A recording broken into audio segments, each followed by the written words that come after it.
Buenas tardes, ¿cómo están? Bienvenidas, Buenas. bienvenidos, ¿cómo va? Buenas tardes. ¿Qué tal?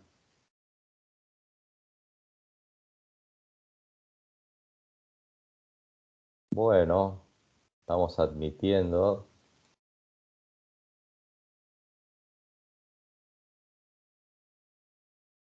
¿Qué tal, Rafael? ¿Cómo estás? Estoy saludando por el chat también. Bueno, ¿alguna pregunta? ¿Algo? ¿Alguna inquietud? ¿La bibliografía vienen bien? Supongo que ya habrán leído la mitad aproximadamente, calculo. ¿Escucho? ¿Alguien tiene el micrófono abierto por un rato? ¿Quiere decir algo? ¿Insultar? No. Bien. Leí el primer texto. ¿Sería el primer renglón o todo? Administración estratégica sería. Muy bien, Rafael. Muy bien. Bárbaro. Es bueno que vayan leyendo. Es de muy rápida lectura, ¿no? Es bueno porque cuando uno viene preparado a la clase se le ocurren cosas. Pero bueno, cada uno tendrá su método. Bueno, estoy aquí haciendo un poquito de tiempo. Yo arranco justo porque en el aula física siempre arranco y cuarto, eh, para que esté en mi cuarto, es decir, porque todos vienen o que vienen en la etapa presencial, venían de transporte público y toda esa historia. Y acá veo que se conectan temprano, y entonces quiero estar presente a las 17 horas. Bien.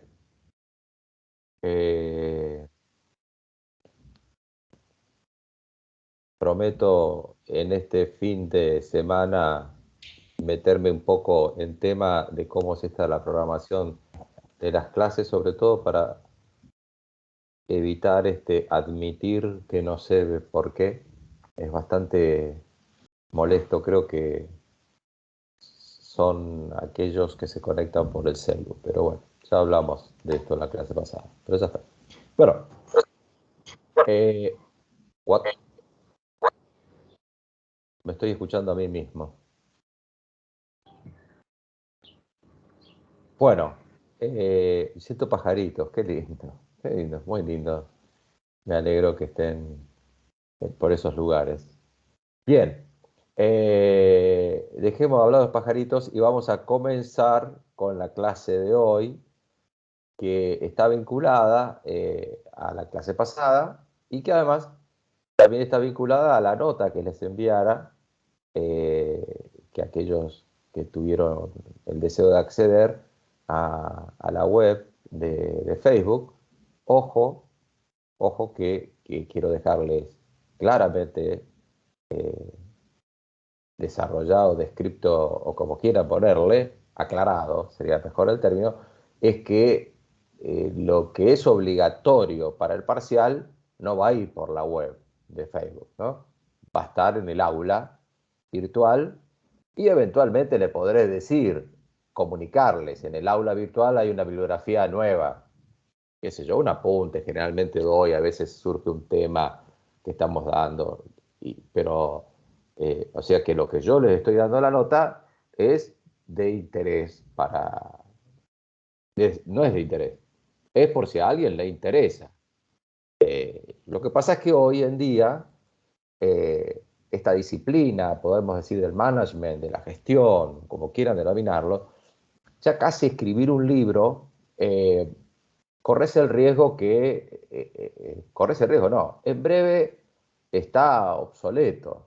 Entonces surgen nuevos conceptos, siempre las empresas, las organizaciones responden a lo que el entorno va diciendo, fundamentalmente a lo que el cliente, por decir de alguna manera, o el objeto, a las personas que va dirigido la acción de la organización, requieren. Entonces las organizaciones hoy cambian porque las circunstancias van cambiando y necesitan adaptarse a esas circunstancias para sobrevivir, no para crecer, para sobrevivir. Por eso, estudiar el cambio es bastante absurdo a esta altura de la evolución de la humanidad, donde cualquiera de nosotros sabe lo efímero que es todo, y cada vez con mayor velocidad. Con lo cual, no podemos hablar de cambio. Esa es nuestra realidad, nuestra constante, es una constante evolución, involución, como quieran denominarlo, pero una constante mutación de la situación en la cual nos encontramos hoy. Entonces, como el sujeto de estudio que nosotros tenemos es la o el gerente, tiene que estar permanentemente atenta y atento a esa evolución. Y empezamos a ver entonces los principios que hacen al pensamiento estratégico, que no es ningún invento, ¿no? El pensamiento estratégico es algo absolutamente necesario, no solamente en las organizaciones, sino en nuestras vidas. Esto no quiere decir que todos tus días estén planificados, pero si tu deseo es ser jugador de básquet profesional, primero vas a tener que tener una serie de requerimientos, no necesariamente la altura. Existieron grandes jugadores en el primer nivel mundial del básquet que no daban la altura y que eran personas mucho más bajas y sin embargo triunfaron.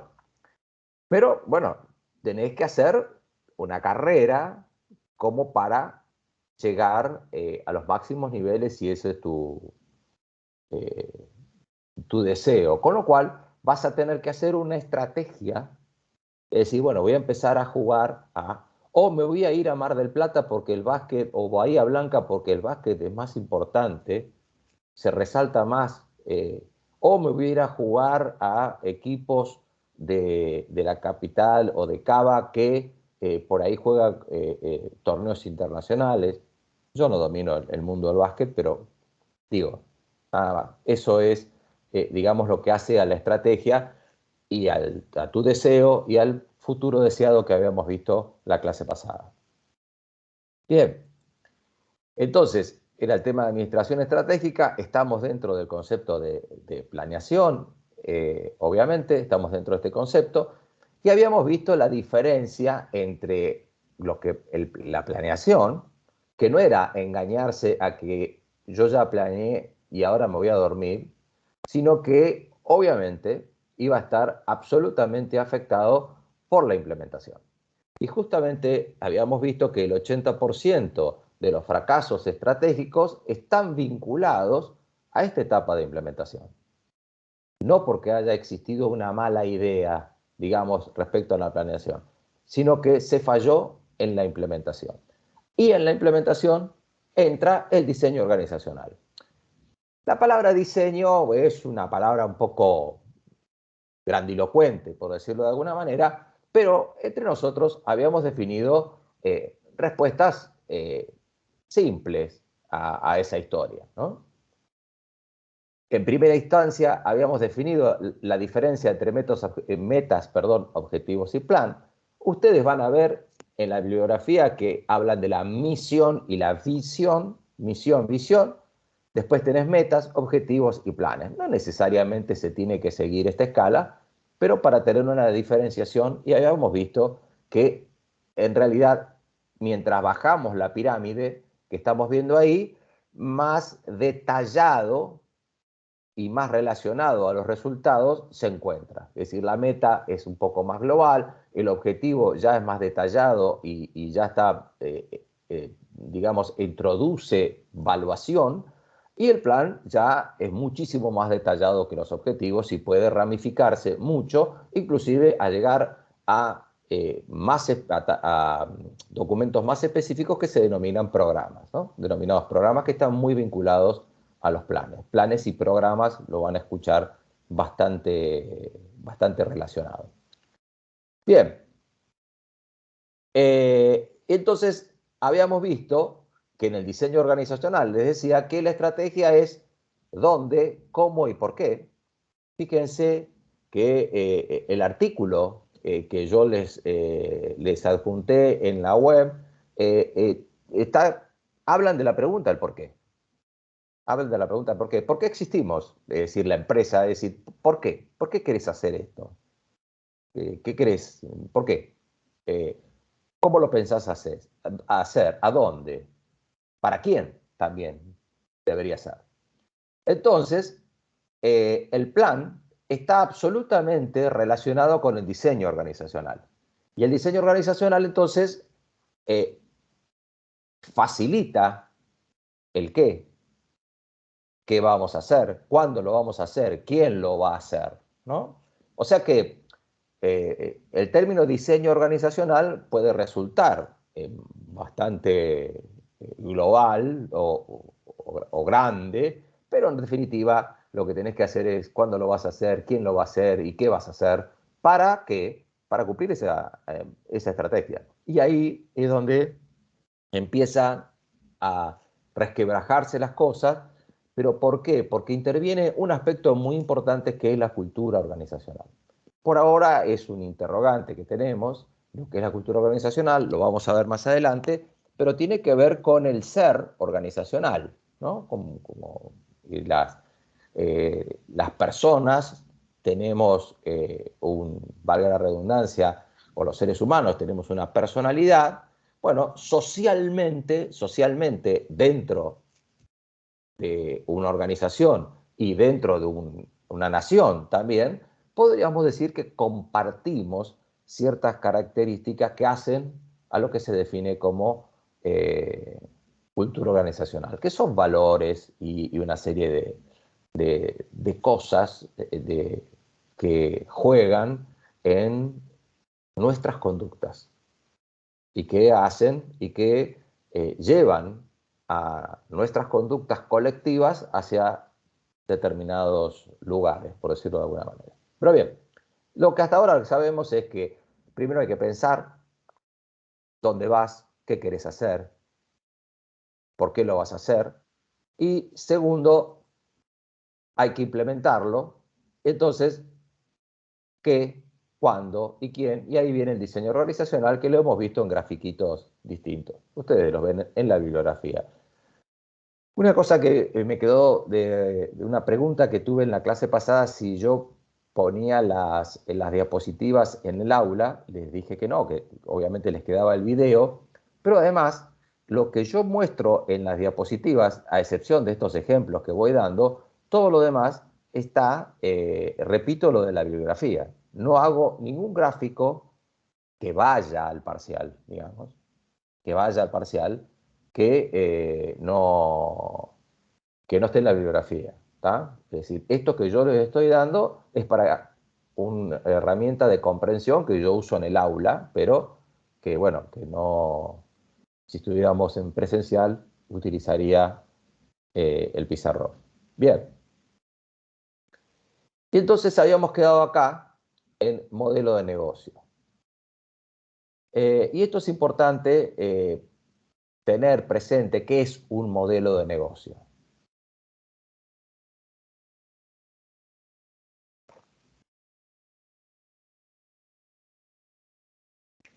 Claro, el modelo de negocio dice que parte de dos incógnitas. En realidad vos te tenés que preguntar, bueno, ¿quiénes van a ser mis clientes? Tenés una idea, lo que sea, tenés una idea. Es decir, ¿quiénes van a ser mis clientes? ¿Y qué valor les representa esto al cliente? ¿Y cuánto puede estar dispuesto a pagar el cliente por esto? Y acá voy a hacer un paréntesis, que no tiene mucho que ver con la materia, tiene que ver con la experiencia de trabajo, quizás.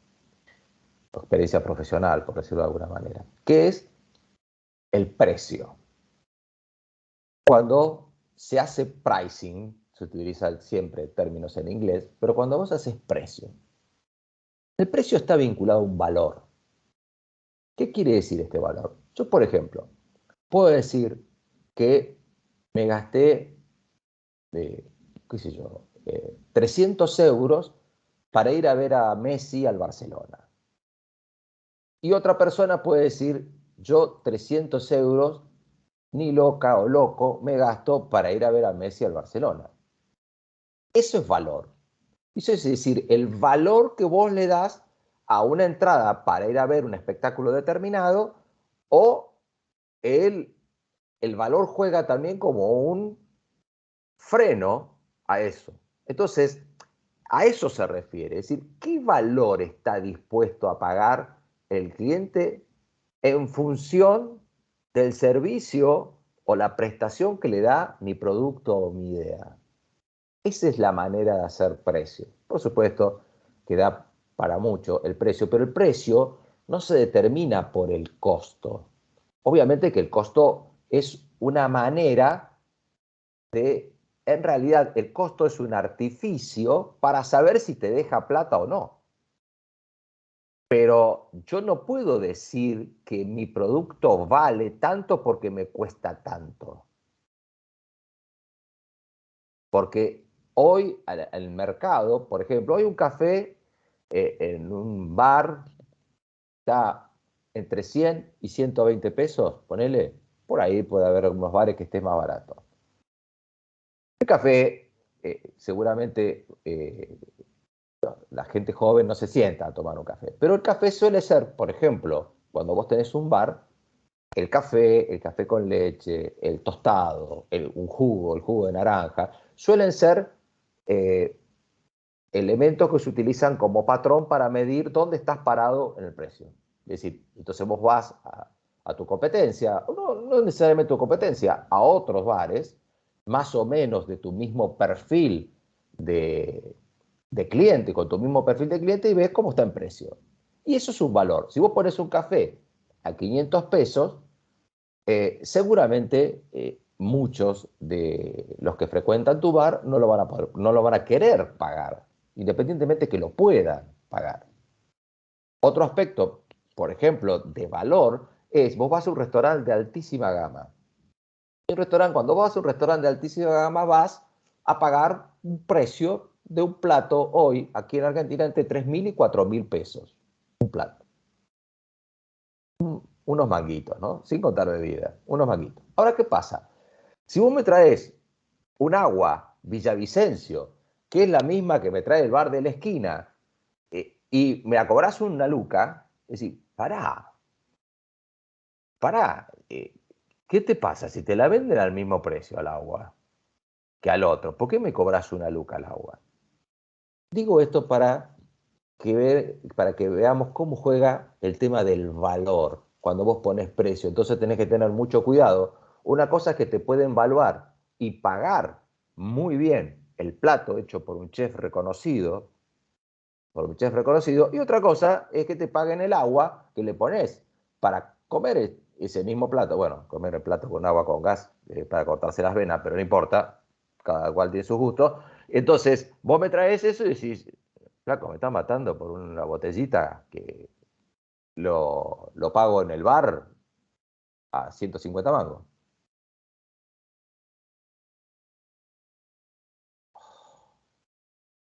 Chicos, me van a tener que disculpar un segundo, me olvidé de... Un instante, discúlpenme, les pido mil disculpas, voy a pausar la clase un segundo porque me olvidé eh, de- del examen remanente de compartir. Un segundo.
Bueno, hola, ¿están ahí? Hola, profe. Hola, Sí, profe. hola, sí. Sí, Hola, profe. mil disculpas, me olvidé, así que, bueno, ya cumplí, pero me olvidé de publicar el link del examen. Bueno, ya está. Bien, entonces estábamos en el tema de la importancia del valor. Puede ser que muchos de ustedes tengan en mente ser contadores públicos, pero lo importante es que tengamos estos conceptos para comprender qué es lo que estamos administrando de alguna manera. Y no quiere decir que tengamos que ser expertos, perdón, en pricing, pero entender el concepto del valor. Inclusive el concepto de valor en función de nuestros honorarios, si se quiere medir de esa manera. Entonces, el modelo de negocio es famoso, un modelo que lo vamos a ver muy rápidamente, y que es un modelo Canvas. Canvas es lienzo en inglés, y esto tiene que ver porque se trabaja de esta manera. Es decir, se llama modelo lienzo en realidad, para decirlo en español, modelo lienzo, porque se trabaja en equipo y generando tormentas de ideas e ir por distintas metodologías trabajándolo, como para en equipo determinar eh, el modelo de tu negocio. Bien, esta es la matriz que nosotros vimos, que son de 9 partes, ya hay evoluciones. Este es otro diseño que van a encontrar de la matriz, y yo te voy a trabajar ese diseño de la matriz, es decir, viste que las dos partecitas te la está haciendo con flechitas, es la misma historia, para que lo comprendamos, y yo te voy a hacer un diseño que es la misma matriz esa, pero apaisada. Eso lo vas a encontrar en la bibliografía de esto, quien quiera ver el modelo Canvas en profundidad. Pero yo te lo voy a explicar, y el modelo Canvas es básicamente esto. Fíjate vos qué importancia que tiene esto. Permiso. Si mirás, la matriz está dividida en dos partes. Fíjate arriba. Por un lado, empresa, organización, digamos, para nosotros, y afuera, mercado. Es decir, que una parte de la matriz está destinada a mirar hacia afuera y otra parte es mirarse hacia adentro, donde están las fortalezas y las debilidades, y están las oportunidades y amenazas en primer lugar. Y fíjate que el punto número 1 que te dice, si lo alcanzan a ver, no sé cómo lo ven ustedes, dice mercado. Es decir, empezás a estudiar por afuera, es decir, ¿a quién le vas a vender? Y esto que parece un tema eh, eh, bastante obvio, es, sin embargo, una de las grandes fallas que cometen los emprendedores. Generalmente los emprendedores o emprendedoras surgen de una situación de conocer algo, saber hacer algo, lo que se llama generalmente el know-how sobre un negocio o por un servicio, lo que sea. Sabes hacer algo, decís, yo no me banco un jefe y me voy a largar. Ahora, te largás a hacerlo. Y después vas a ver, decir, yo ya tengo hecho este vaso, ahora voy a ver quién lo quiere. Y generalmente actuamos así. Entonces, acá te está planteando la idea absolutamente distinto. Por supuesto que fíjate que en segundo lugar te dice el valor, que está hablando del vaso, ¿no? El valor que le estás dando vos a ese mercado. Pero yo te diría que casi simultáneamente el 1 y el 2 se estudian. Es decir, vaso, pero ¿para qué mercado va esto? Ahora, el tema del mercado pasa también, ¿es un mercado en crecimiento? ¿A quién le estoy vendiendo hoy?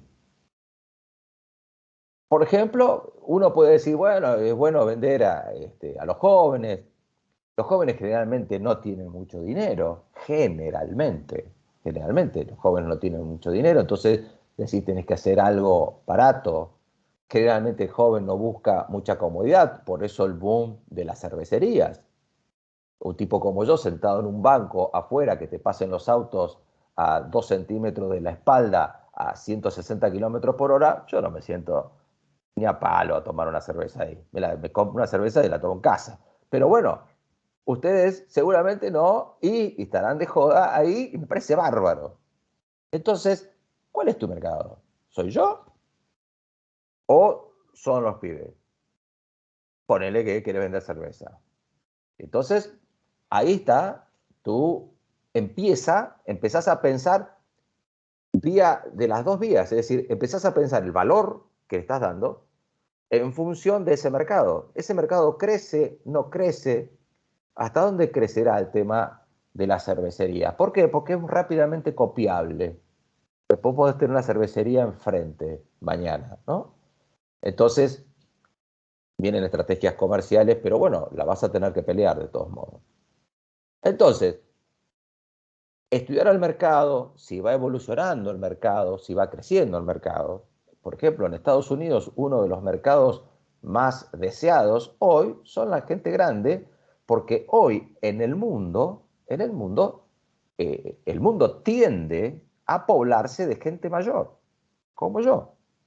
¿Por qué? Porque la gente mayor vive más y sobre todo tiene mayor plenitud de vida, es decir, que va haciendo cosas que antes, años anteriores no hacían, es decir, consume. Consume. La gente grande consumimos. Y la gente mucho mayor que yo también. Entonces, ¿a qué te vas a dedicar? ¿Qué vas a hacer y a quién se lo vas a vender? Entonces, esas dos cosas son lo primero que tenés que ver. Ahora, fíjate que el valor está a la mitad. Un poco tiene que ver con vos, pero otro poco tiene que ver con el mercado. Es decir, no es que vos, porque sepas hacer algo, ya estás. No, vamos a ver qué quiere el mercado. Si realmente es lo que vos pensaste. Entonces por ahí corregís. Por eso está a la mitad. Esto es una matriz conceptual. Entonces vos estás discutiendo. Entonces vas después te voy a contar otra estrategia, cómo juega esto. Entonces, pues suponete que los puntos 1 y 2 los tenés definidos. Y el punto 3 que te dice, ¿cuáles son los canales? Es decir, ¿qué es un canal? ¿Qué es un canal? ¿Un local propio? ¿Vas a vender mayorista? Es decir, ¿le vas a vender a distribuidores? ¿Le vas a vender, vos fabricás cerveza artesanal, por seguir por ejemplo, le vas a vender a los locales de cervecería?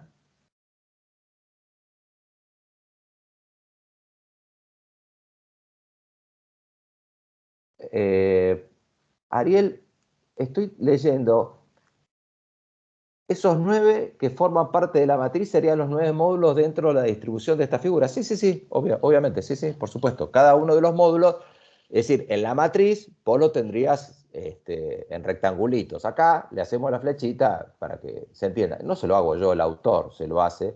Y estoy realmente muy apenado porque no me acuerdo el nombre del autor y bueno, pero son cosas de la edad. Ustedes sabrán disculpar. Entonces,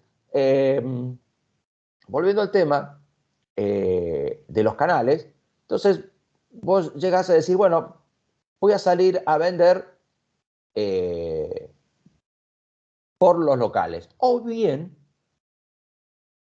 en función del punto 4, cómo te relacionás con los clientes, vas y decís, bueno, yo te voy a vender, pero vos tenés que ser exclusivo. Y yo te voy a vender a tal precio porque sos exclusivo. Entonces, ahí estableces qué relación y qué vínculo vas a tener con el cliente. Es un ejemplo. De esto puedes tener miles de ejemplos. Por ejemplo, puedes tener locales propios, locales franquiciados. La franquicia, resumidamente, es un contrato por medio del cual una persona se compromete a cumplir el procedimiento a rajatabla sobre tu formato de negocio, ¿no? McDonald's, almacén de pizzas, hay 18.000, Café Martínez, por nombrar las que se me vinieron a la mente. Hay franquicias a rolete. Entonces, eso pueden ser los canales online, etcétera, etcétera, etcétera. Ahora bien, vos ya estableciste por dónde van a ser los canales, cómo te vas a relacionar. Primero, el mercado, el valor que vas a ofrecer al mercado, los canales, cómo te vas a relacionar con los clientes, y ahí determinás cómo van a ser tus ingresos. Es decir, por ejemplo, vas a hacer, dependiendo de lo que ofrezcas, va a ser un abono, va a ser un precio determinado, va a ser un leasing, va a ser un alquiler. Ahí determinás, decir, ¿cómo voy a ofrecer mi producto? ¿Cómo lo voy a ofrecer tu producto? Entonces, ahí vas a tener tu ingreso, pero no el total de ingresos que vas a tener. Vas a tener, decir, bueno, yo vendiendo este producto, hacer este producto me cuesta, lo voy a vender a 500 pesos, por decir un número. Y ahí empezás a analizar para adentro. Ahí empezás a analizar para adentro. Ojo que estamos analizando algo que no existe, ¿no? Es un modelo de negocio. No existe. Entonces, vos vas al punto 6 y te dice cuáles son los recursos claves que tiene. ¿Cuáles son los recursos claves que vos contás con esta historia? Saber hacerlo, por ejemplo, la cerveza, el know-how, uno de los recursos claves. Bueno, es tuyo. Porque he visto mucha gente que tiene una idea y se mete, por ejemplo, en el negocio tecnológico y contratan a gente que le maneja la tecnología. Y ahí tienen que tener cuidado. Porque ¿estás manejando vos tu negocio? ¿Los recursos clave los estás manejando vos? ¿La tecnología? Nunca te metas en un negocio que no controlas vos. Entonces vas a depender nada más ni nada menos si estás haciendo una app, por ejemplo. Si vos no manejás la tecnología, difícilmente te puedas meter en ese negocio. Los creadores de Google manejaban la tecnología. Después tomaron a 10 personas, los hicieron multimillonarios para que trabajen junto a ellos y dominar los recursos claves de Google. Entonces, tenés que tener en claro eso. ¿Mm?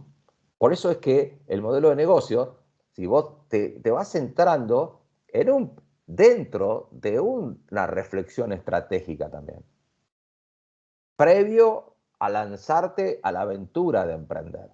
Muy pocos emprendedores piensan este esquema en su totalidad. Con 3 o 4 puntos de esto ya se lanzan. Por eso el 50% de los emprendimientos, el 80% de los emprendimientos fracasa en los primeros 5 años. Por esta cuestión. Ahora bien,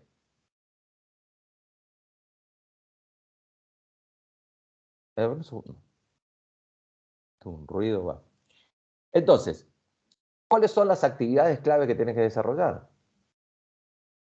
Que están vinculadas a los recursos, es decir, ¿qué inversión vas a necesitar para llevar adelante tu negocio? Y después otro punto importantísimo es cuáles son las asociaciones claves que vas a necesitar. Por ejemplo, vos no tenés, sigamos con la cerveza. Bueno, vos no tenés campo. Por ejemplo, el grupo de Quilmes tiene campos propios donde generan toda la materia prima que necesitan para hacer la cerveza y tienen una planta que procesa esa materia prima fundamentalmente en la localidad de 3 de, creo, me acuerdo, 3 de febrero, no, 3 de febrero no es, en el sur de la provincia de Buenos Aires, se me fue el nombre de la localidad. No tiene importancia, ¿no? Digamos, y si vos no tenés eso, sí, sí, de Quilmes, exactamente, sí, pero no, en Quilmes tiene la planta, no, estoy viendo, esta es la que genera la cebada y toda esa historia que necesitan para hacer la cerveza. Son campos y procesadora de la materia prima para hacer la cerveza. Todavía no están procesando la cerveza, que una de las plantas es en Quilmes. Entonces, esas son asociaciones claves que vos necesitas. Quiere decir que después de estudiar eso, vas a tener los costos. Los costos. Claro, obviamente cuando vos tenés, eso se llama integración hacia atrás, después lo vamos a ver, o integración retrógrada, cuando vos te vas incorporando escalas de producción anterior a la tuya, ¿no? Bien, entonces, vos ahí determinás los costos. Entonces, la primera circunstancia que vas a tener acá es decir, bueno, por lo menos este es un producto que como tiene un alto valor y con el costo que tiene, va a ser un producto que puede llegar a ser muy rentable. Puede llegar. ¿Ah? Este es el modelo de negocio. Vamos al modelo de negocio, te voy a contar el modelo de negocio, o pensemos, no te voy a contar, pensemos. Todos conocemos qué es Spotify, ¿no? Todos conocemos Spotify. Para mí, el más maravilloso de los inventos de la tecnología actual es Spotify, ¿no?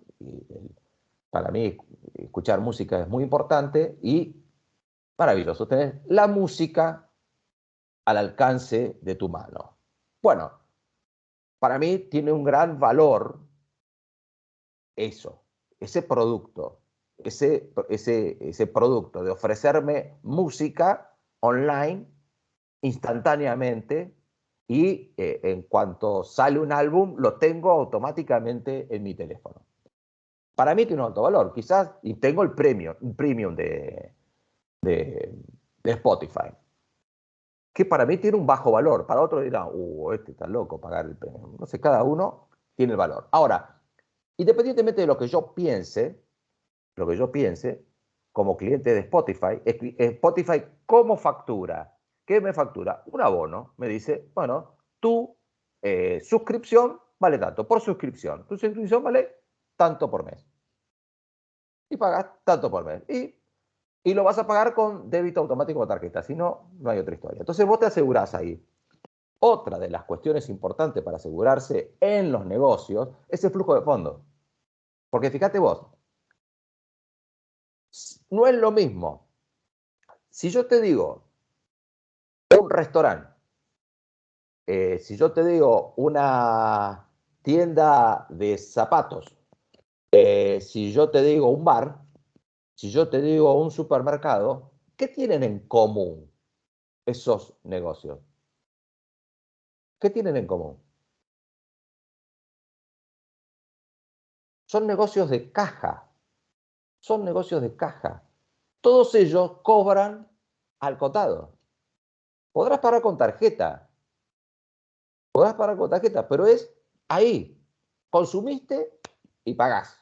Ahora, si yo vendo, qué sé yo, eh, no sé, por ahí no se me ocurre ahora, por ahí a empresas y le vendo equipos de filtrado a empresas, y bueno, generalmente las empresas tienen políticas de pago de entre 30 a 60 días. Es decir, que yo te entregué el producto y después te pagás. ¿Es un negocio de caja? No, no es un negocio de caja. Por eso son muy bien vistos para los inversores los negocios que generan flujo de caja inmediatamente. Es decir, a vos te va bien en un restaurante y la platita la estás contando, o los cupones de tarjetas, lo que sea. Los cupones de tarjetas también es un ingreso asegurado, digamos, ¿no? Bien. Entonces, la suscripción seguimos con Spotify. Ahora, ¿dónde está la fortaleza de Spotify? Miremos para adentro. Está dentro de las actividades que le competen a la empresa. No tiene que ver con el valor. ¿Cuál les parece que es la clave del éxito de Spotify? ¿Cuál les parece? Mirando el modelo de negocio.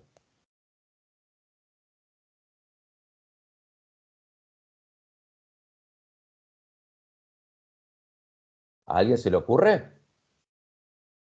¿Por qué La, Spotify? Sí, la accesibilidad que Yasmina. tienen los clientes, ¿Eh? la rápida accesibilidad que tienen los clientes en cualquier lugar de escuchar música. Bueno, eso es como te relacionás con los clientes o los canales que usás en este caso. No, eso está más por afuera, digamos. Pero hay un... ¿Por qué puede ofrecer música Spotify tan rápidamente? ¿No es por las asociaciones claves que tiene? Sí, señora Florencia. Ah, ¿Con quién tiene asociaciones claves? Y con las productoras, no sé cómo se manejan ahora, con las que le dan la Perfecto. música. Exactamente. Con las distribuidoras o los estudios dueños de los derechos de las bandas o lo que sea. Entonces, esa asociación clave es lo que hace fuerte Spotify.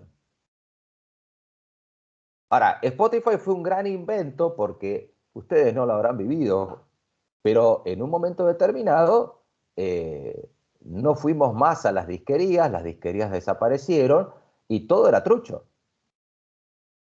Daban vueltas, cuando yo era joven, bueno, grabábamos, me acuerdo que uno se compraba algo y le grabábamos todo en cassette, Dios me libre. En cassette, comprábamos cassette vírgenes y, bueno, y digamos, nos copiábamos de ese álbum que había comprado un amigo. Cuando podías bajar la música por internet, bueno, se empezó a bajar todo ilegalmente y nadie cobraba derechos. Y Spotify fue la solución a ese problema. Una de las últimas bandas en entrar a Spotify fueron los Beatles, que llegaron a un acuerdo con Spotify. La asociación es clave. Yo no sé quién tiene el derecho de los Beatles en este momento. No lo tiene Paul McCartney, por ejemplo. En un momento lo tenía Michael Jackson, pero creo que lo vendió. No sé bien cómo terminó todo ese tema. Pero bueno, la cuestión es que exactamente esa asociación clave hace de Spotify. Entonces, vos me dirás, ¿para qué me estás dando todo eso si vamos a estudiar diseño organizacional y comportamiento organizacional? Vos me dijiste eso en la primera clase. Bueno, porque la primera pregunta que tenés que hacer cuando vas a diseñar una organización es, ¿a qué te vas a dedicar? ¿Qué vas a hacer vos? ¿Qué vas a hacer vos? Porque si yo te digo que voy a hacer que el modelo de negocio que estoy armando es de una empresa de telecomunicaciones, de telefonía celular, ¿qué es lo primero que te viene a la cabeza? ¿Qué es lo primero que te viene a la cabeza? A ver, ¿alguien sabe la cantidad de clientes que tiene Movistar, por ejemplo? Más o menos, aproximadamente, por supuesto, pero más o menos, ¿saben? ¿Alguien tiene idea? 25 millones. Sí, señora, aproximadamente. Quizás estén más. 25 millones, 25 palos de clientes. No importa si son cuentas, no sé si un mismo cliente, una sola persona, dos, tres o cuatro o cinco narcos teniendo todos los teléfonos. No sabemos, pero son 25 millones. ¡Wow!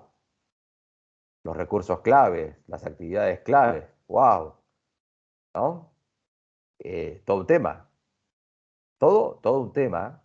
Eh, eh, antiguamente, cuando yo tengo teléfono celular desde que salió, lo único que no tuve fue la batería negra con el teléfono arriba, pero después desde el ladrillo para adelante los tuve a todos. Antiguamente se elegía la línea de teléfono en función de el teléfono. Hoy ya no. Hoy ya cambió. Fíjate cómo cambia la historia. Por eso encontrás 18.432 planes que hay de cada uno y hay un bombardeo permanente de las compañías de teléfono sobre el tema. Entonces, si vos estás diseñando una empresa en la cual tiene que tener 30 millones de clientes, 25, 20, lo que sea, ya más de 10 millones, ya es un disparate, es decir, se guarda con atención al cliente, se guarda con lo que es el tema de servicio de postventa, guarda con todas esas, ya tenés esos semáforos rojos en función de lo que se va a dedicar a la compañía. Pero bien, terminando el razonamiento del modelo de negocio, esto es un modelo de negocio. ¿Es necesario seguir el modelo Canva? No, no es necesario seguir el modelo Canva. Es un modelo, la verdad, bastante piola. Hoy está ampliado, lo van a encontrar en la bibliografía, no tanto en la bibliografía, sino ya en papers. Por eso yo les decía, las cosas evolucionan tanto que ya está con el tema de la responsabilidad social empresaria, sobre el tema del cuidado del medio ambiente y una serie de cuestiones que también están incorporados dentro del modelo de negocio. Hoy muchos modelos de negocios están partiendo de esos valores, desde el medio ambiente, etcétera, etcétera, etcétera. Bien, ni hablar de los negocios que están apuntando al veganismo, ¿no? Bueno, hay una serie de circunstancias que van evolucionando en el mundo. Bien, entonces, cuando vos voy para atrás ahora, cuando vos estás estudiando el mercado, lo que tenés que hacer es una segmentación del mercado, es decir, a esto me voy a dedicar, a este mercado. Para mí es el mercado de los millennials. Millennials son tipos de 30 a 40 años. Ahí están en su plenitud, están consiguiendo laburo, me voy a dedicar específicamente a eso y me voy a dedicar a aquellos que tienen una profesión o una ocupación rentable, que sean ejecutivas o ejecutivos de empresas. Entonces, los requisitos que vos tenés que tener para analizar esa segmentación, primero que sea mensurable, es decir, medible, algo que vos puedas ver ese mercado. Bueno, ¿cuántas personas son? ¿Cuántas personas son las que trabajan que son ejecutivos? Nosotros tenemos, independientemente, esto no es una situación política, no estoy hablando del gobierno, no estoy hablando de nada, dejo aclarado esto, sino que estoy diciendo hoy hay muchas multinacionales que se están yendo, qué sé yo. Hay muchas multinacionales que se van por un doble motivo. Porque nosotros no estamos bien, pero también porque el mundo tampoco está bien y hay una reestructuración muy grande afuera. Y obviamente lo primero que abandonan son los mercados que no funcionan bien. Otro de los conceptos, claro, pero otra cosa que generalmente no decimos y que afecta muchísimo a nuestra situación, afecta, digamos, no sé si muchísimo, afecta, es la distancia. Nosotros estamos muy lejos de los mercados fuertes. Hoy, Asia. Y es una de las ventajas competitivas que tiene como nación Australia hoy. Es muy gracioso, pero La Cabrera tiene una sucursal, no sé si conocen la parrilla La Cabrera, que está acá en Buenos Aires, está en Palermo, y tiene varios locales por el mundo. Tiene uno no es Filipinas, pero en algunos países de Asia por ahí. Y la carne que compra es australiana. Y se vende como parrilla argentina, pero la carne es australiana. Es muy paradójico, no sé si gracioso. Pero bueno, es accesible al mercado, es sustancial, son importantes, es decir, pasa, porque a veces te pasa que el mercado se satura rápidamente, entonces si tenés que ir a buscar, bueno, estudiá. Ahora, te van a elegir, tenés un diferencial y es accionable eso. Es decir, son tips que, tranquilo, tranquila, te doy para que sepas las cosas que hay que ver si tenés en mente emprender. Porque una de las cosas que no enseñamos en esta facultad es a emprender. Enseñamos a ser empleado, lo cual no tiene nada de malo. No tiene nada de malo ser empleado, y sobre todo de grandes corporaciones. Fundamentalmente, sobre todo la materia comercialización y marketing que se da en la universidad, por lo menos cuando lo que yo pude apreciar, son estrategias generalmente para grandes empresas. Pero bien, no importa, sigamos. Ahora, vos vas a diversificarte, vos vas a escuchar mucho esta palabra de la diversificación, muchísimo vas a escuchar esto. Hay que diversificarse, pero hay que tener en cuenta dos aspectos. Que vos te podés diversificar y controlar esa diversificación, controlar desde el punto de vista del negocio, no desde el punto de vista del control, de control contable. Que no estoy minimizando el control contable, si estoy hablando de control del negocio. Es, en primero, sobre la base de una tecnología en común. Por ejemplo, tenés máquinas que envasan. ¿Qué envasan? Máquinas que envasan. Haces el envase típico, qué sé yo, el sachet de leche, ¿viste? Que algunos más chiquitos, otros son chiquititos que pueden llegar a tener azúcar, y otros más grandes. Vos tenés eso, bueno, podés envasar azúcar, podés envasar leche, dulce de leche, lo que sea. Entonces podés diversificar tu mercado. O te dedicás a la venta de polímeros y podés abastecer a todos aquellos que necesitan polímeros. Pueden ser fábricas de gaseosa, fábricas de envases de plástico, o tenés una fábrica de envases de plástico, podés venderle a gente que vende lavandina, que vende veneno para ratas, etcétera, etcétera, etcétera. Hasta bebidas, por ejemplo. Entonces vos podés diversificarte los mercados en base a una tecnología en común. O si no, tenés un mercado en común y tenés una diversidad de productos en función de un mercado en común. ¿Cómo es esta historia? Acá encontrás las empresas marketineras. ¿Cuáles son las empresas marketineras más grandes? Unilever, Procter & Gamble. Son empresas que son especialistas, ahí sí, en marketing masivo, y entonces pueden ser dueños desde chupetines hasta pañales de bebé. ¿Por qué? Porque, ¡pum!, son especialistas en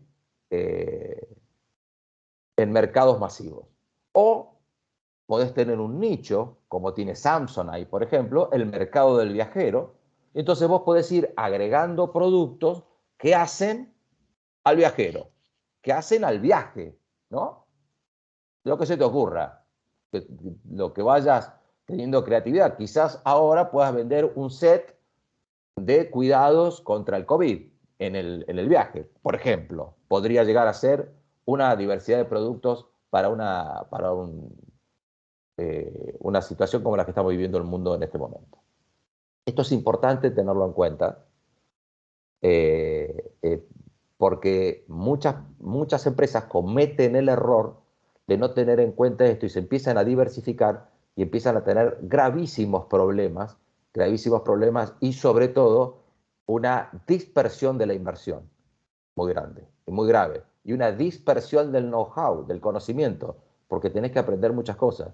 En cambio, manejando una tecnología común, siendo experto en la tecnología o siendo experto en el mercado, ya tenés solucionado el tema. Yo, por ejemplo, puedo adquirir a terceros el producto y ponerle el sellito de Samsonite y venderlo, por ejemplo, ¿no? Por decir algo. Bien.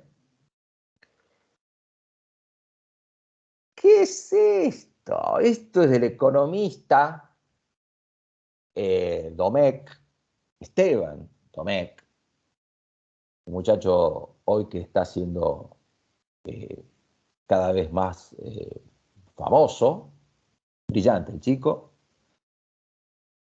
Estas son las caídas de la pandemia de los negocios. No sé si lo vas a poder leer bien, pero el que más cae, hotelería y gastronomía, el de abajo de todo, el de abajo de todo. Y esto te lo traigo para decir, bueno, ¿dónde estás parado o parada? ¿No? ¿Dónde estás parada? Y las curvas, por ejemplo, el campo no sufrió variaciones, hay negocios que no sufrieron variaciones por la pandemia y hay negocios que hasta crecieron por la pandemia.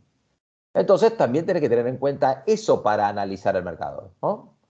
Tenés que tener en cuenta eso y van en función de la estrategia, pero no los quiero marear más con esa historia porque ya se va a hacer muy pesado. Y ahora entramos a plan de negocio. Entonces, primera cosa que tenemos en cuenta, modelo de negocio no es lo mismo que plan de negocio. El plan de negocio parte del modelo de negocio. Es decir, se inicia, no es una parte, se inicia a partir del modelo de negocio. Es muy difícil hacer un plan de negocio si no tenés lo que estuvimos pensando. Entonces, un plan de negocio ya es, digamos, como te voy a contar el modelo de negocio en el tiempo. Este modelo de negocio que acabamos de ver y que lo definimos de determinada manera, en el tiempo va a ser de esta manera. Entonces haces una descripción del producto o servicio, es decir, haces el plan estratégico. Es decir, que todo plan de negocio está formado por un plan estratégico y un plan económico financiero. En el plan estratégico haces toda la descripción del producto, el análisis de mercado, los medios de producción y aprovisionamiento, todo lo que estuvimos viendo. Recursos humanos involucrados y también los que vas a involucrar en el futuro, porque si, por ejemplo, lo haces a 5 años y tenés un crecimiento del tanto por ciento anual, por decir un tema, lo tenés que contar, etcétera, etcétera, etcétera. Y después haces estrictamente el plan estratégico en números, que ese es el plan económico financiero. Y en esto muchos proyectos empresarios fracasan porque quedan atrapados en la rentabilidad. Y lo importante en un emprendimiento es el financiamiento, no la rentabilidad. Supongamos, nosotros decimos vamos a vender este vaso que vale 100 pesos y nos cuesta 50. Dijimos, wow, ganamos el 50%, estamos hechos. ¿Cuánto necesitamos de gente? Más o menos necesitamos unos 100.000 pesos, 100.000 pesos por mes, vamos a dar un número. Y yo necesito para vivir 5.000 pesos. Bueno, entonces 105.000, ponele 110.000 pesos que necesitas por mes. Para eso, quiere decir que tienes que vender 100 y pico de estas cosas para llegar al punto de equilibrio, ¿no? ¿Vas a vender 100 y pico de entrada? No. Por ahí vendes uno al principio, 2, 3, 5, 10. Y vos necesitas 5.000 para vivir y además tenés que pagar los otros 105.000. Entonces, muchos olvidan eso y se quedan con la rentabilidad. Es un negocio recontra rentable, sí, pero tenés que tirar por ahí, necesitas un año para que llegar al punto de equilibrio, para que te conozcan, salvo que tengas una gran cantidad de recursos y puedas hacer un marketing muy agresivo. Pero bueno, eso depende de los recursos que vos tengas. Pero esto es importante tenerlo en cuenta, el flujo de caja es importantísimo. Y por eso los inversionistas o los que invierten en capital de riesgo miran mucho el flujo de caja. Y sobre todo si son negocios de caja. Es decir, si son negocios atados, es decir, volvemos a Spotify o a Netflix. Vas al negocio de Netflix tiene tantos abonados, pero el abono es plata. ¿Por qué? Está ahí. No es que Netflix te manda la factura y espera a que vos pagues. No, no, ¡plum! Te lo debitó en la tarjeta. Pues si no, no hay servicio. ¿Ah? Bien. Por arribita, para que no te vuelvas loca o loco. El plan estratégico, partís del plan estratégico, a través del plan estratégico haces el estado de situación patrimonial, el cuadro de resultados, ahí vas a sacar la utilidad, el capital de trabajo, las inversiones que requerís, la deuda, y ahí vas a sacar el flujo de caja de operaciones, el flujo de caja de inversiones y el flujo de caja de financiación. Y ahí sacás el flujo de fondos proyectados. Vos podrás decir, entendí el 10% de lo que me dijiste. No importa, no importa. Lo importante es que el plan estratégico y el flujo de fondos proyectados son esenciales en el plan de negocio y son esenciales para conseguir inversiones de capital de riesgo. Vos habrás escuchado mucho hablar de startup y de unicornios. Bueno, nacen así, con este plan de negocio. Hacen el modelo de negocio y hacen el plan de negocio. Y el plan de negocio le explican al inversor. Y un inversor que se dedica a capital, a un inversor de riesgo, puede llegar a tener 1.000, 2.000 o 3.000 ofertas. O sea que vas a pelear entre todas ellas. O sea que la vas a tener que pelear al tema.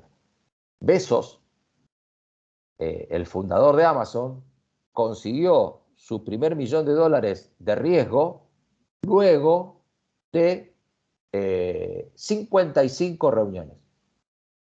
55 reuniones tuvo que tener. En muchas de las cuales, esto fue en el año 94, que Bezos empezó con la idea de Amazon. O sea que, fíjate que Amazon no empezó a pensar, Bezos no empezó a pensar en ese negocio que empezó con la venta de libros online, ¿no? Así arrancó Amazon. No empezó a pensarlo, empezó hace casi 30 años, ¿no? Para redondear. Perdón por los que nacieron en el 94. Pero bueno,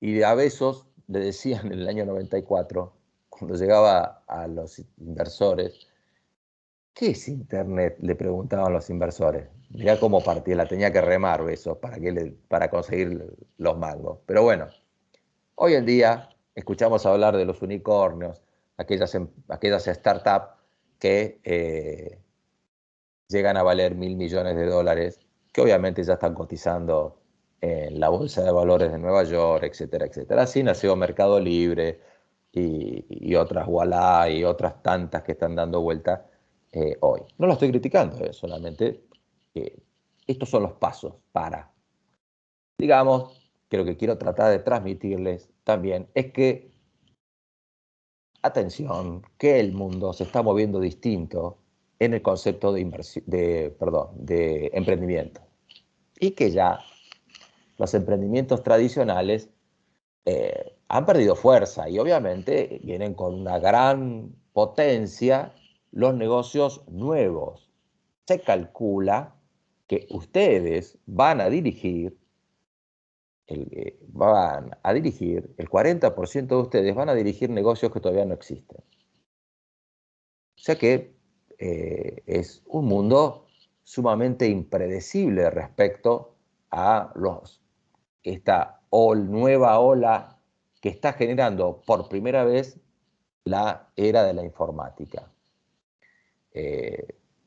Peter Drucker, o Drucker si quieren mencionarlos, decía que la revolución industrial, en sus diversas etapas, tuvo la virtud de disminuir las distancias. Y la principal herramienta o el principal medio por el cual disminuía las distancias fue el ferrocarril y también el invento de la máquina a vapor, que fue lo que permitió la navegación la navegación que antes se hacía a vela.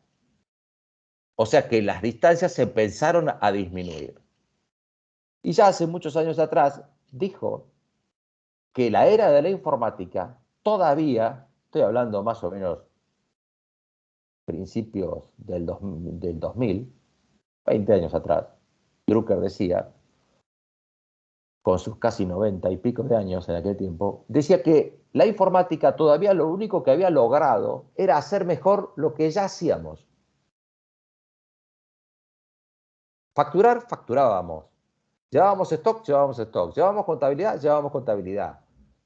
Fabricábamos autos, fabricábamos autos. Fabricábamos, sí, fabricábamos. Pero vamos a decir, pero escúchame, se hace mucho mejor. Sí, sí, sí, pero ya se hacía. Y que decía Drucker, 25 años, 20 años atrás, o 30, decía que la informática todavía no había llegado a ser una revolución de la informática hasta tanto no empezaran a salir negocios propios de la era y que los negocios iban a estar vinculados al software, no tanto al hardware. Fantástica definición. Y obviamente el software hoy es la gran revolución.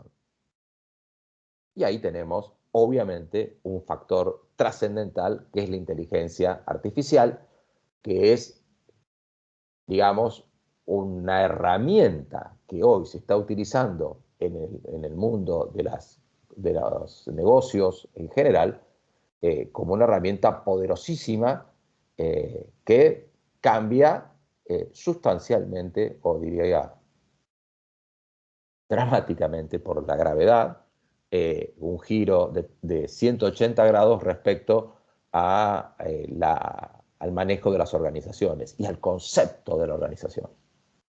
Por eso estamos en una etapa de transición en esta materia que estamos viendo.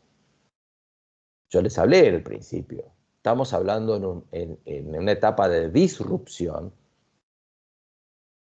y nosotros respondemos a la ruptura de la disrupción con estructura. Y bueno,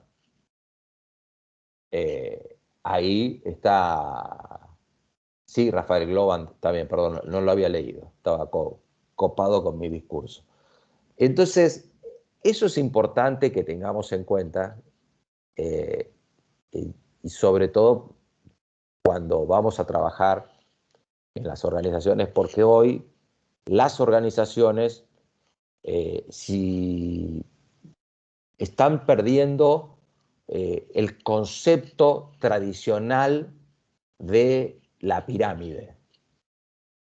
Las organizaciones se están achatando y después, como vamos a ver, estamos yendo a modelos más orgánicos. Después vamos a ver la diferencia de qué significa ser orgánico. Pero bueno, esto es importante tener en cuenta porque para que nuestras cabezas empiecen ya a acomodarse a una nueva manera de administrar. Y yo diría que además tenemos que ir pensando en nuestras profesiones. Por ejemplo, la de contador público, certificaciones de balance y hoy en día se está aplicando la tecnología de blockchain para las actas de asamblea y directorio, ¿no? Después vamos a ver lo que es más o menos la tecnología de blockchain, pero no importa eso. La cuestión es que vos das certeza de las actas de directorio en la Inspección General de Justicia a través de esa tecnología, digitalmente. No hay escribanas ni escribanos. Entonces, con la inteligencia artificial y esta evolución del blockchain y las evoluciones posteriores que van a venir con la nanotecnología, con la capacidad de procesamiento 20.000 veces superior que se calcula que vamos a tener con los computadores cuánticos, entonces eso que quizás venga mucho más breve tiempo de lo que pensamos, va a revolucionar las profesiones tradicionales y las nuestras también. Las nuestras también. Entonces, vas a encontrar ahora muchos profesionales especializados, algunos en derecho digital. No sé si exactamente es el término, pero ¿cómo vas a auditar bancos que no tienen oficinas? Es decir, no tienen nada de calle, son virtuales. Entidades financieras virtuales. No estoy hablando de las fintech, no estoy hablando de las fintech, estoy hablando de entidades financieras virtuales, reguladas por los bancos centrales, reguladas por los bancos centrales. Entonces, atención con esa historia, porque es importante que reflexiones estratégicamente de tu profesión, estudies el mercado y hacia dónde va. Sí, sí, sí, no sé, no me acuerdo los nombres, sí, sí. Claro, puede ser, es Burbank, exactamente. Creo que no es solo ese, no es solo ese. Entonces, wow, el concepto de organización cambia dramáticamente. Yo estudié organización por Amitai Etzioni, un italiano era el libro, no me voy a olvidar nunca de ese libro, y hablaba la definición de organización del compartir un espacio físico, o región, decía. Esto hoy, eso es un absurdo, definir desde ese lado la organización. Entonces, es importante que pongamos a estudiar, a analizar un poquito hacia dónde está yendo la profesión, hacia dónde está yendo el mundo, y entonces, cómo estamos trabajando con la tokenización de las inversiones. Los tokens son partecitas de un activo, no estamos hablando de criptomonedas, partecitas de un activo que puede ser un inmueble, digital, que por tecnología de blockchain vos lo tenés guardado en tus wallets o en tus billeteras virtuales, que solamente tenés acceso vos, pero valen, ponele, qué sé yo, la milésima parte de un inmueble en Miami. Por esas inversiones que hoy se están haciendo. Hoy se están haciendo. Entonces, hay que prepararse para ese mundo, mucho más ustedes, ¿no? Mucho más ustedes. Y no quedarse con que, está bien, nosotros vas a encontrar muchas empresas que, si estás asesorando pymes, vas a ir a la pyme y decir, ponete a hacer el balance porque si no te echo en 2 segundos, obviamente, pero no importa que vos vivas hoy de hacer el balance en una pyme, pero lo importante es que vos no te olvides de vos y tengas en claro hacia dónde va la profesión. Porque tu vida no pasa por la organización. Tu vida pasa por vos, entonces pensalo, si querés. Bien. Bueno, esto es un modelo de un flujo de fondo proyectado. Nada. Esto es un ejemplo de que aquí tiene los años, ¿ves? 5 años y ahí tenés la necesidad de fondos. Y esto es lo que vos deberías hacer si querés un negocio, no importa que sea al centavo, pero vos decís, para este negocio en 5 años voy a necesitar 300 lucas, verdes o lo que sea. Necesito 300 lucas para financiarme esta historia, si va bien. Bueno, llegamos al concepto de comportamiento organizacional. No sé, yo creo que saltar de esto a comportamiento organizacional es medio duro. No sé cómo andan, o si quieren preguntar algo, o vamos a merendar. ¿Cómo están? ¿Cómo se sienten? ¿Están cansados, cansadas? ¿Cómo van? Pues no les veo la cara. Yo cuando estoy en el aula, los miro a los ojos y ya sé si los tengo o no los tengo. Si ya los perdí, entonces termino. Me parece que los perdí, ¿no? ¿Cómo va? Todavía estamos.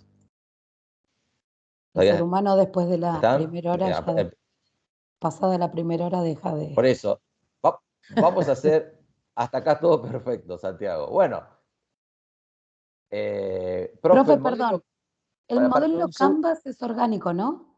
¿qué quiere decir con eso? ¿Qué quieres decir con eso, orgánico? No, no te entiendo la pregunta. O sea, como que ya no es piramidal, sino que el trabajo es más chato, ¿o no?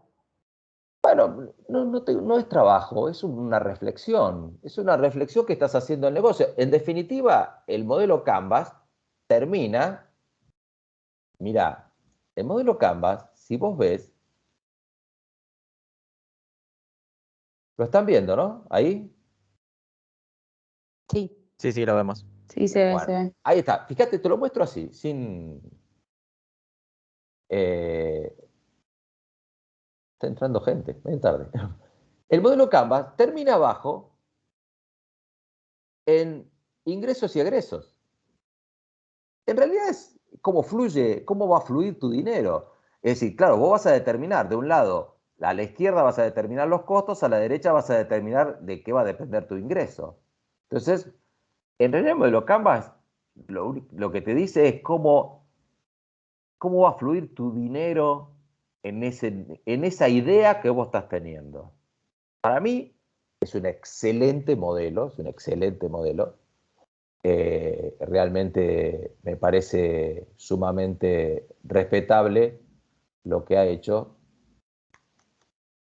Y estoy googleando, que no puede ser que no le hagamos...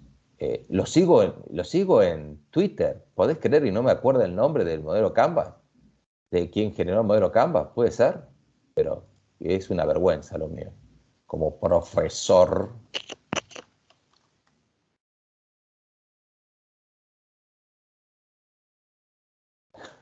Alex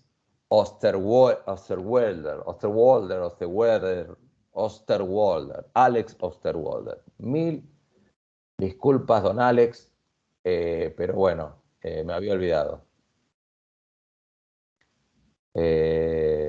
No puedo engancharlos, los perdí. ¿Dónde estoy? ¿Dónde estoy? ¿Dónde estoy? Acá estoy, acá estoy, acá estamos. Bien, bueno, Osterwalder fue el creador del modelo Canvas, es su tesis doctoral. Eh, gracias, Lucila. Gracias, Lucila. Gracias. Había visto que había entrado, pero no lo había leído. Muchísimas gracias. Entonces, esto es una manera de cómo fluye, cómo va a fluir tu dinero. Cómo va a fluir tu dinero. Por ahí podés encontrar, vamos a un estudio contable, asociaciones claves. Y bueno, vos tenés la ambición de atender a clientes importantes y entonces decís, bueno, yo necesito una licencia internacional. Entonces tu asociación clave es con un estudio internacional. Hay muchos. Yo conozco la historia de un estudio argentino que hoy tiene un nombre de la licencia internacional, después de haber pasado muchas etapas de fusiones con otros estudios para ir creciendo. Pero la asociación clave, su modelo de negocio, auditoría, consultoría, etcétera, etcétera, pasa por ahí. Entonces tendríamos que ir pensando cómo va a ser el producto y qué nos van a requerir como contadores públicos en el futuro y cuál es el futuro de la profesión en función de la inteligencia artificial y etcétera, etcétera, etcétera, y la evolución de la era digital, ¿no? Sería estudiando eso. Y eso no hay libros, ¿eh? Eso es investigación pura, googleen, miren mucho en YouTube, textos, charlas, busquen gente piola, no chantas, gente piola, que diga cosas por ahí suenan muy adelante, pero son cosas que te aclaran la cabeza. ¿Alguna pregunta más?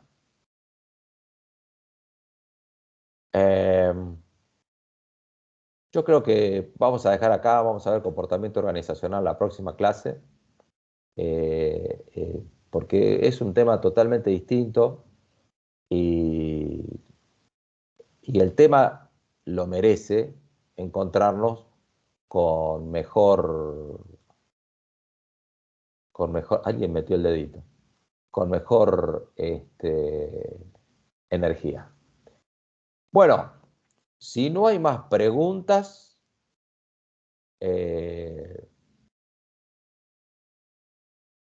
o algo que quieran decir, lo de comportamiento organizacional, digan. Alguien ya me está diciendo buen fin de, ya. Sí, profe, una última pregunta. Lo del No, no hay problema. comportamiento organizacional, ¿eso en qué parte del campus, en cuál archivo del campus lo encontramos eso? Dice comportamiento organizacional, si mal no recuerdo. Es un apunte mío. Es un apunte. Fíjate en la bibliografía. Gracias, profe, eso era, ahí me voy a fijar. Bueno, fíjense, ustedes tienen todo en el campus, así que, excepto, atención, lo que no tienen en el campus son los libros que ustedes tienen que, porque yo en el campus no puedo poner un libro digital trucho, no puedo hacerle eso a la universidad. Entonces, si bien la universidad saca fotocopias, pero bueno, son ellos.